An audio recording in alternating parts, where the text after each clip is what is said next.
Hello everyone, আজকে আবারও আপনাদের মাঝে চলে এসেছি নতুন একটি রেসিপি নিয়ে। আর আজকে তৈরি করে দেখাবো চিকেন নাগেটস। চিকেন নাগেটস খেতে এখন আর রেস্টুরেন্টে যেতে হবে না, ঘরে মাত্র কিছু উপকরণ দিয়েই খুব সহজে আপনিও বানিয়ে নিতে পারবেন এই নাগেটস। চলুন তাহলে কথা না বাড়িয়ে শুরু করা যাক। এখানে আমি প্রায় 350 গ্রামের মতো মুরগির বুকের মাংস ছোট ছোট করে কেটে নিয়েছি, আর একটি ব্লেন্ডার জারে নিয়ে মুরগির মাংসগুলোকে কিমা করে নিচ্ছি। আর এই কিমাটা কিন্তু পানি ছাড়াই করে নিতে হবে। দেখতেই পাচ্ছেন কিমাটা কিন্তু একেবারে শুকনো হয়েছে। এখন এর মধ্যে দিয়ে দিচ্ছি 1 চা চামচ পরিমাণ আদা বাটা আর 1 চা চামচ পরিমাণ রসুন বাটা। এর সাথে যাচ্ছে 1 চা চামচ পরিমাণ লাল মরিচের গুঁড়া আর হাফ চা চামচ পরিমাণ কালো গোলমরিচের গুঁড়া।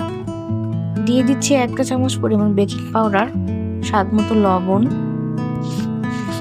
1 টেবিল চামচ পরিমাণ কর্নফ্লাওয়ার। এবার দিয়ে দিচ্ছি 1 চা চামচ পরিমাণ ডার্ক সয়া সস এবং কিছুটা পরিমাণ টমেটো কেচাপ। এরপর আরও এখানে দিয়ে দিচ্ছি সামান্য পরিমাণ সয়াবিন তেল, তবে আপনারা চাইলে এখানে বাটারও ব্যবহার করতে পারেন। আর দিয়ে দিচ্ছি হাফ চা চামচ পরিমাণ চিনি। এবার চিকেন কিমার সাথে এই সবগুলো উপকরণ খুব ভালোভাবে হাত দিয়ে মথে নিচ্ছি।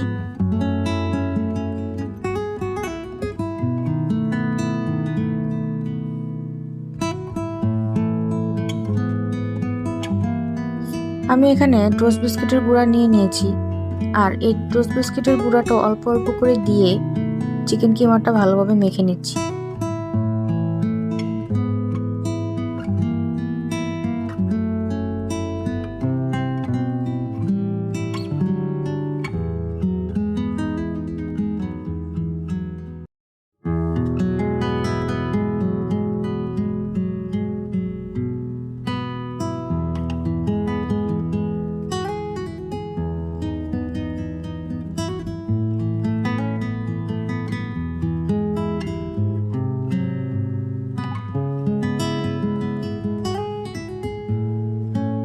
দেখতে পাচ্ছেন কিমাটা কিন্তু একদম রেডি, আর সবটুকু বিস্কুটের গুঁড়া কিন্তু লাগেনি।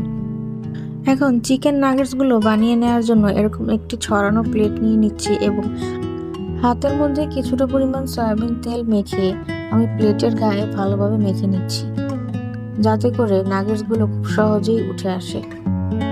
এরপর কিমাটা হাত দিয়ে আস্তে আস্তে ছড়িয়ে একটি স্কোয়ার শেপের রুটির মতন আকার করে নিচ্ছি।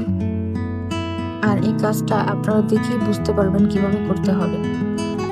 হাত দিয়ে ভালোভাবে চেপে চেপে সব দিকে সমানভাবে একটি স্কোয়ার শেপের রুটির আকৃতি দেওয়ার চেষ্টা করছি। আর আপনাদের কাছে যদি এভাবে করতে বেশি কঠিন মনে হয়, তাহলে আপনারা রুটি বেলার বেলুন দিয়েও এই কাজটি করে নিতে পারবেন। এবার একটি ছুরির সাহায্যে স্কোয়ার শেপ করে নাগেটসগুলো কেটে নিচ্ছি। আপনারা আপনাদের পছন্দ অনুযায়ী শেপ করে এটাকে কেটে নিতে পারবেন।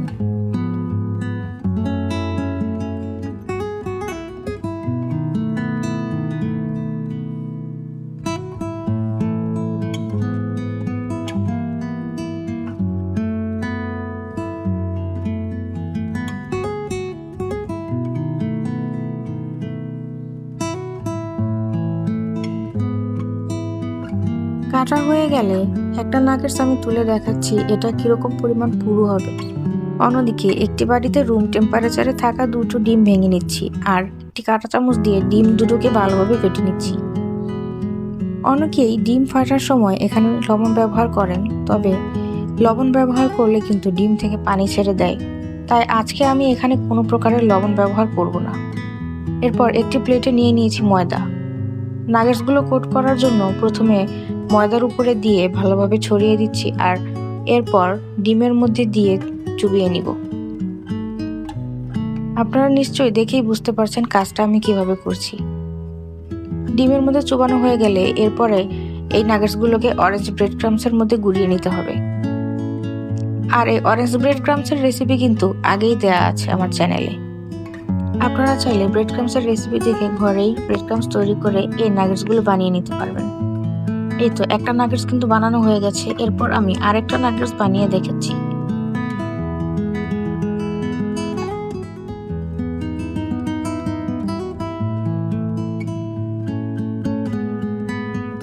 এভাবে করে সবগুলো নাগেটস আমি কোট করে নিয়েছি। এই পর্যায়ে আপনারা চাইলে এগুলোকে ফ্রোজেন করে সংরক্ষণ করতে পারবেন। ফ্রোজেন করার ক্ষেত্রে এরকম একটি ছড়ানো প্লেটের মধ্যে নাগেটসগুলো নিয়ে ডিপ ফ্রিজে রেখে দিতে হবে 1 থেকে 2 ঘন্টা সময়ের জন্য। কিছুটা পরিমাণ বরফ হয়ে আসলে এরপর একটি এয়ারটাইট বক্সে ভরে একটার উপর একটা করে নাগেটস রাখলেও কিন্তু কোনো সমস্যা হবে না। নাগেটসগুলোকে আমি ভেজে নিচ্ছি। একটি ফ্রাইং প্যানে নাগেটস ভাজার জন্য তেল দিয়ে তেলটা হালকা পরিমাণ গরম হয়ে আসলেই নাগেটসগুলো ছেড়ে উল্টে পাল্টে ভেজে নিচ্ছি। চুলার আঁচ লোতে রেখে একটা সাইড ভাজা হয়ে আসলে নাগেটসগুলো উল্টিয়ে দিতে হবে। আর এগুলো কিন্তু খুব বেশি পরিমাণ নাড়াচাড়া করা যাবে না। এরই মধ্যে নাগেটসগুলো কিন্তু ভাজা হয়ে গেছে। এগুলো এরকম কালার হলেই একটা একটা করে নামিয়ে নিচ্ছি। আপনার বাড়িতে অবশ্যই এটি একবার হলেও ট্রাই করে দেখবেন। বাচ্চা হতে বড় সবাই কিন্তু এই নাগেটস খেতে খুব বেশি পছন্দ করবে। ভিডিওটি ভালো লাগলে একটি লাইক দিয়ে পাশে থাকবেন এবং চ্যানেলটি সাবস্ক্রাইব করতে ভুলবেন না। ধন্যবাদ।